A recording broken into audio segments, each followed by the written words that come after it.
Anh dừng xem một tí được không ạ? Sao đấy em? Có chuyện gì vậy? Như là bố Phượng, em nhìn thấy bố Phượng anh ạ. Để em ngồi xem. Thực sự nhìn thấy bố ở một nơi như thế này, con cảm thấy không yên tâm mà cũng cảm thấy. Từ Tiên nói thế đúng đấy bạn. Thôi bác cứ nghe lời cháu với Từ Tiên đi. Bác không phải suy nghĩ nhiều nhá. Đây đồ đạc bác để trong kia. Để cháu đi lấy nhá. Em cứ nghe con lại nhá. Đang ở nhà cháu bạn. Bố ở đây nhá. Không có gì con qua sang ạ. Bác ở đây nhá, cháu chào bác. Giường chiếu ở trong nhà vẫn còn nguyên. Cháu chào bác nhá. Bố ở đây nhé.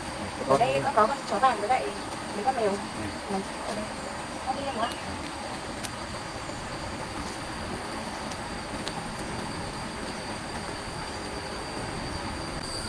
Mình không ngờ Tu Tien lại đi được một người đàn ông tốt như vậy. Con bé mà may mắn quá.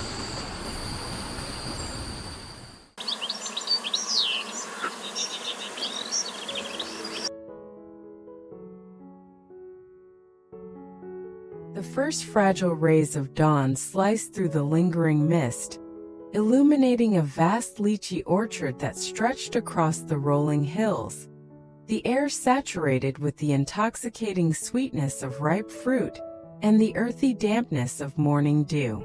Lytutien emerged from the shadows, her face etched with quiet resolve, a woven hat shielding her eyes as she stepped onto the uneven moss-covered path. The uploaded images painted a lively scene, workers in wide-brimmed hats tending to similar groves, their hands moving rhythmically among the branches laden with crimson lychees. She approached an elderly woman, her weathered fingers deftly snipping clusters, a basket half full at her feet. "Good morning, ma'am," Tu Tien called out, her voice carrying a hopeful yet cautious lilt. "Are you picking lychees today?" The woman glanced up, her eyes crinkling with a tired nod. "Yes." Tu Tien's gaze traveled upward, tracing the branches heavy with glossy, plump fruit that glistened like jewels in the soft light. "I noticed some ripe lychees up in your garden.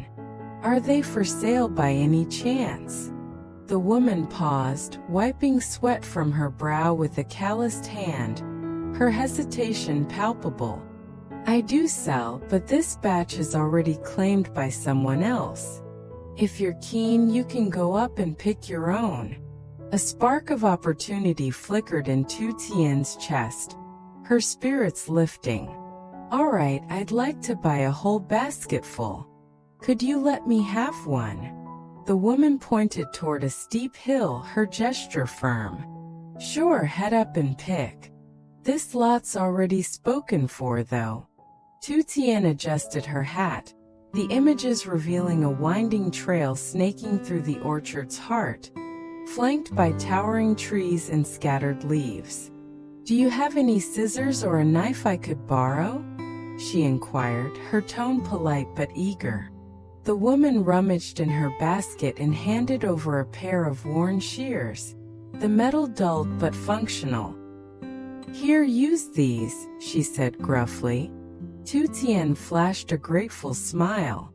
"I've brought my own string, so no knife is needed. Could you please show me the way up?" The woman gestured vaguely toward a narrow path overgrown with vines. "Go up that way, there's a small trail." With a determined nod, Tu Tien began her ascent, the shears glinting faintly in the dawn light as she clutched them. "I'll pick what I need and come back to weigh with you, okay?"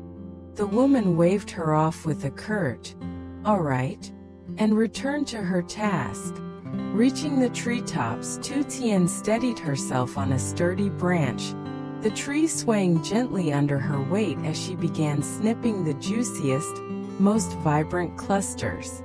"This tree's so tall, I might need to climb higher to get the best ones," she muttered to herself, her basket slowly filling with the fragrant bounty. She worked methodically, tying the clusters into neat bundles with her string, the images depicting similar careful bundling by other hands in the grove. After nearly 2 hours, her basket overflowed with lychees, the leaves meticulously stripped away to reveal the perfect fruit beneath. Her arms burned with fatigue, but a surge of pride kept her going as she descended, lugging the heavy load down the hill toward the woman's modest house. The old rusted scale groaned under the weight as she set it down with a thud. "Good morning, sir," she greeted a man lounging on the porch, his face shadowed by a wide hat. "Where's the lady gone off to?" He looked up lazily, scratching his stubbled chin. "She's off to sell lychees at the market." A flicker of disappointment crossed Tu Tien's face, but she pressed on with resolve. "I asked her earlier and just picked these myself. I managed to get this much. Could you weigh it for me, please?" The man rose slowly, hoisting the basket onto the creaking scale, the images showing a parallel scene of another weighing in progress. 22 kilograms with the basket," he declared, his voice gravelly. Tu Tien calculated swiftly in her head, her fingers tracing the air. "The basket's about 1.5 kilograms, so that leaves 20 kilograms. How much do I owe you?" He scratched his chin thoughtfully, eyeing the fruit. "She sells at 10,000 VND per kilo, but since you picked it yourself, it's 6,000 VND. Her eyes brightened with relief. "That's 120,000 VND then. Here you go, sir." She handed over the crisp notes, and he pocketed them with a grunt of acknowledgement. "Thanks. I'll let her know when she's back." Tu Tien beamed, lifting the basket with renewed energy. "I'm taking this to the market to sell. Could you help me load it onto my bike?" With a reluctant heave, he assisted her, grunting as he lifted. "There you go, take care on the road." She mounted her bike, the engine sputtering to life with a shaky rumble. "Thank you so much. I'm off now." The orchard receded into the distance as she pedaled away, her heart racing with anticipation for the day ahead, the weight of her harvest a symbol of her hard-earned hope. Far from the tranquil orchard, Jack navigated the rugged terrain of a muddy construction site, the uploaded images showcasing workers laying bricks under a brooding, overcast sky.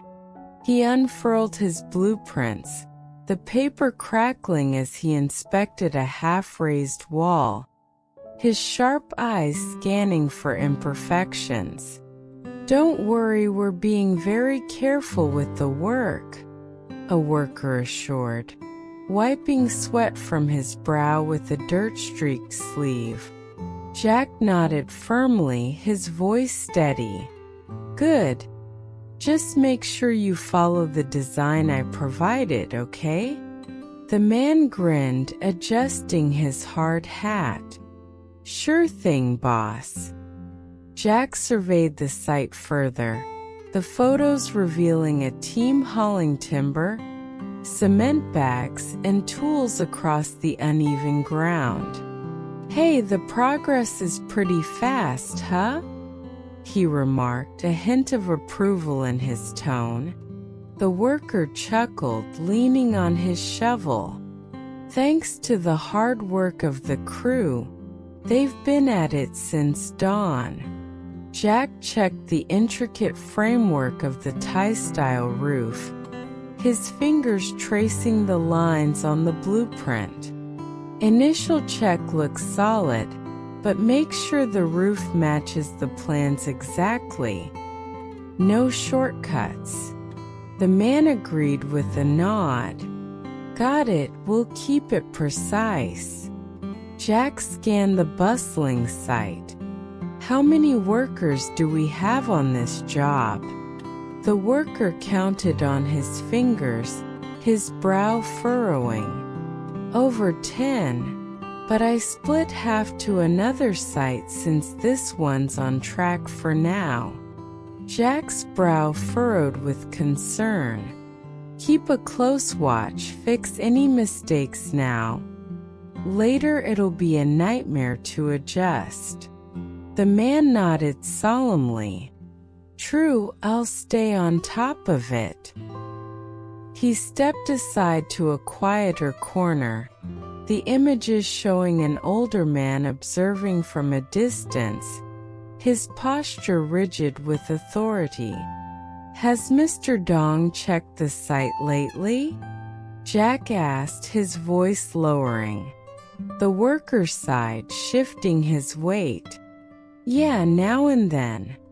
He's pretty picky. Retirement hasn't softened him. Jack understood, recalling the man's reputation. Then let's be extra careful to meet his standards. He wants this house rock solid. The worker nodded.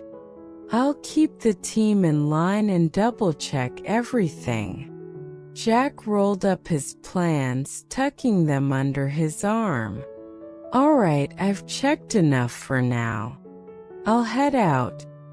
Thanks for the update. The man waved, returning to his task. Take care, see you soon. Meanwhile, Tu Tien rolled into the lively city market, the uploaded photos bursting with vibrant energy.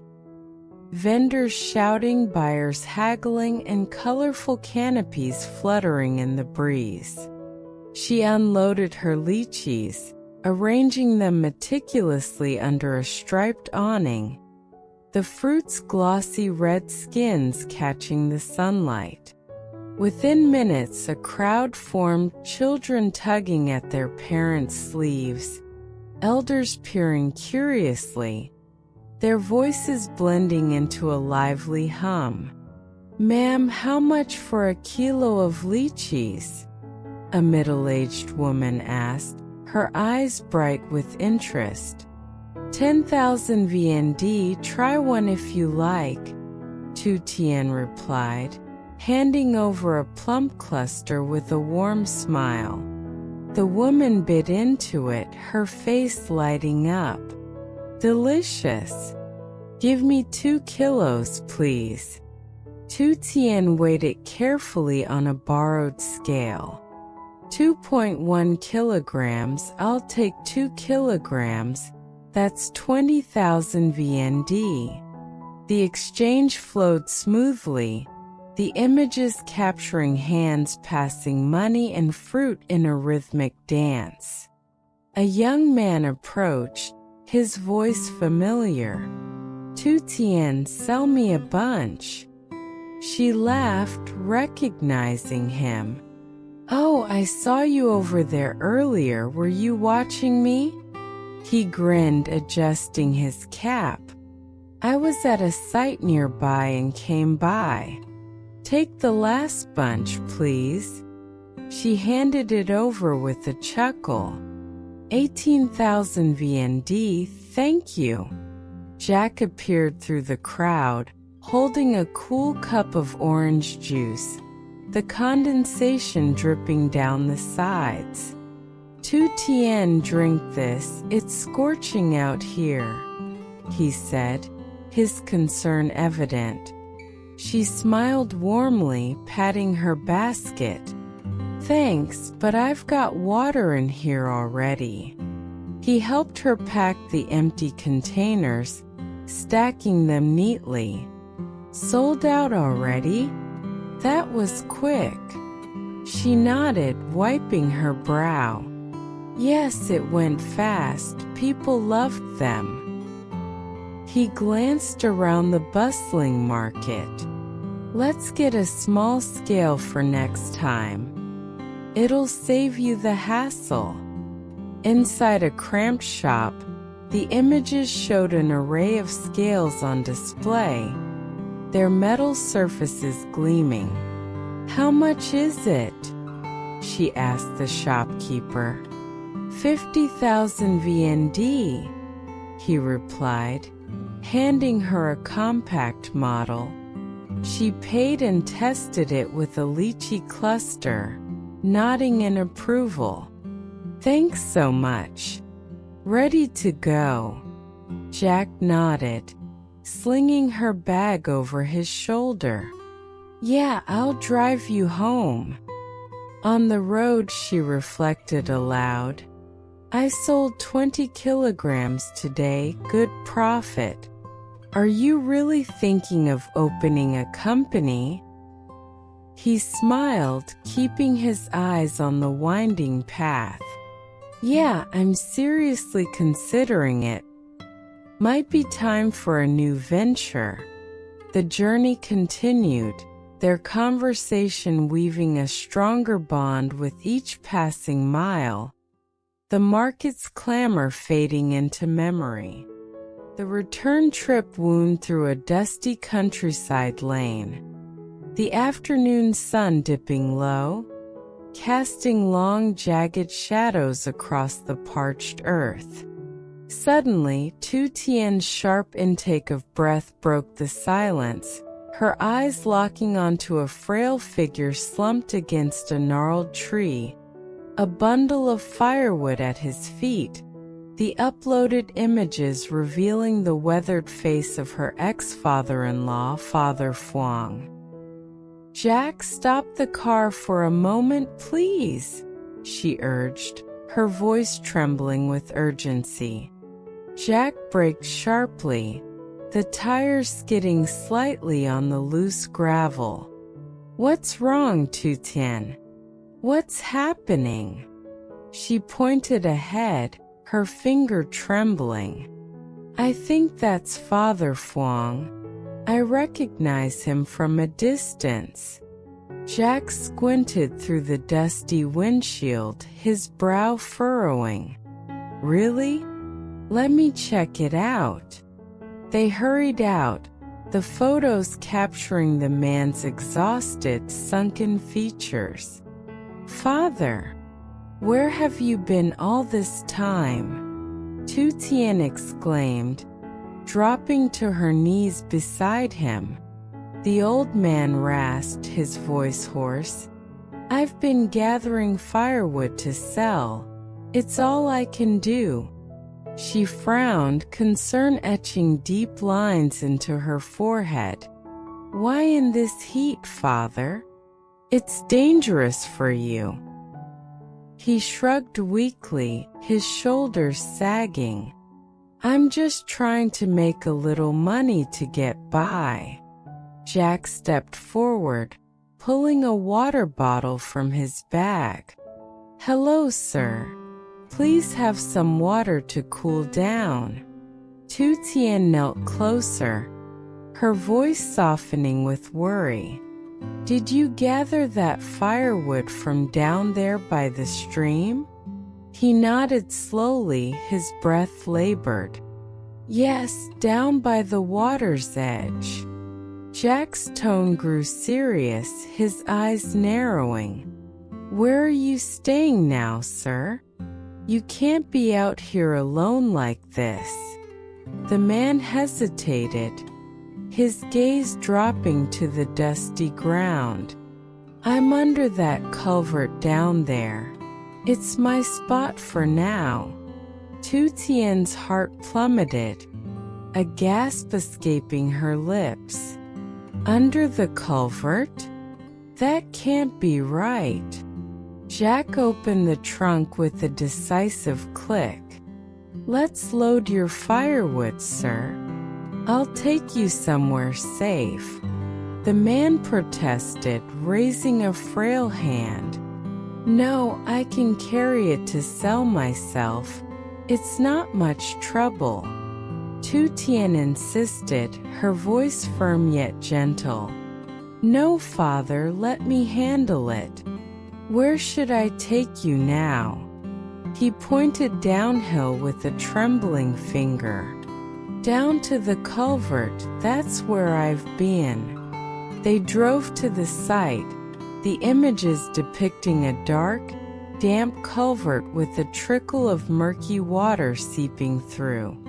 Tu Tien gasped, her hand flying to her mouth. You're living under there? That's no place for anyone. The man nodded, his expression resigned. Yes, it's cool in the summer. Keeps me comfortable. Jack's voice tightened with urgency. That's far too dangerous, sir. The rainy season is almost here, and floods could come any day. The man waved it off with a weary shrug. It's fine, I don't sleep much. Just rest a little. Tu Tien's eyes brimmed with tears, her voice breaking. What if it floods at night, father? What will you do then? He sighed heavily, his shoulders slumping further. Then I'll have to bear it. There's no other choice. Jack interjected, his tone resolute. How about staying at Tu Tien's farm for now? It's safer. We're in the middle of fixing it up, but it's better than this. The man resisted, his voice laced with guilt. No, I don't want to trouble you both. It's too much. Tu Tien grasped his calloused hand, her grip warm and insistent. You helped me so much when I was part of your family. Let me return the favor. Come with us, please. Jack added with a reassuring smile. I'll find you some work if you want, sir. No need to worry about a thing. Reluctantly, the man relented, his resistance crumbling. All right, thank you both. I don't know what to say. They gathered his sparse belongings, a tattered bag and a worn blanket from the images, and loaded them into the car with care. At the farm, the photos revealed a damaged yet sturdy structure, its walls scarred by past floods but still standing strong. Tu Tien led him inside, her steps purposeful. This is safer than the culvert, father. Stay here for now, it's a start. She explained with a sweep of her hand. The flood ruined the kitchen a while back, but we've raised the ground to prevent more damage. Sit here and rest. Jack set the bag down gently, his movements deliberate. You'll be comfortable here, sir. Better than that culvert by far. The man glanced around, his eyes taking in the rustic interior. Thank you, but my family's all back in the village. I don't want to burden them. Tu Tien nodded, her expression softening. Stay here temporarily then. Floods at night are too risky to ignore. He sighed, his resolve weakening. Okay, I appreciate it. Thank you both. As they prepared to leave, Tu Tien pulled Jack aside, her voice a whisper. Thank you, Jack. Seeing him like this breaks my heart. I can't stand it. Jack squeezed her hand, his gaze steady. I understand. I'd help anyone in his situation, especially knowing your history with him.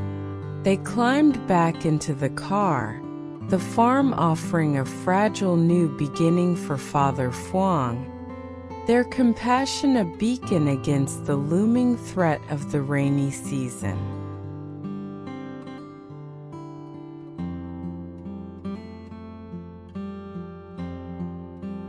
And several months before, I invited Phyllis to have lunch with me the next day, and we quickly established some common ground.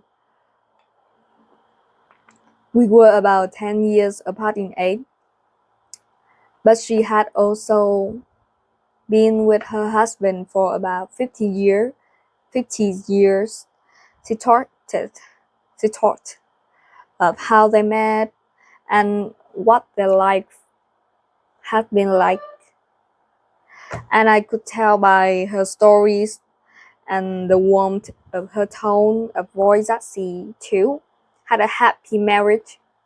Then it was my turn, and all I could do was cry as I told the story of my own husband's battle with cancer and chronic pain. As unquote, I'm used to asking people what they